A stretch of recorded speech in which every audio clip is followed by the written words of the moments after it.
Nurturing.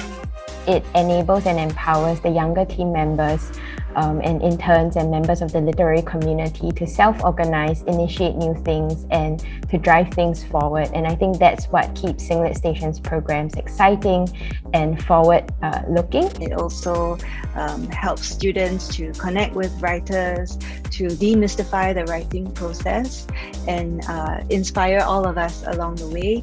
When we conduct our workshops, it's not authoritative. It's not, hey, kids, to be a good writer, follow 1, 2, 3, 4. It's kids, express yourselves, learn to be comfortable with writing the way you want to.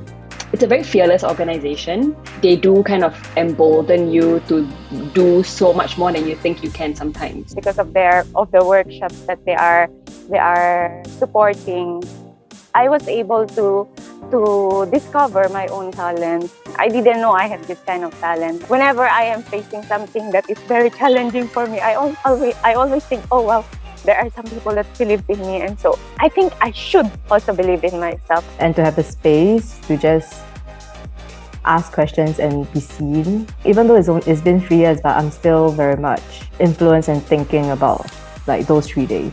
The best part of Manuscript Bootcamp is that it really makes us think about what's next after writing that poem, about how to put that book together, how to bring our ideas that we want to bring into a poem out into a larger concept in that aspect. They always ask me how can they help me, or do I want to do other things rather than being in the just residency, or do I want to teach? My relationship with Singlet Station extended beyond my residency. Constantly checking in on us writers to support us and to find out what we need, what we're working on, and how we can meaningfully collaborate on future opportunities. It kind of sort of inspired me also to keep writing despite the heavy schedule, or despite our day jobs. If you want to learn to perfect your craft, promote your craft, hang out with other writers or with people who write or interested in writing, this is the place to be.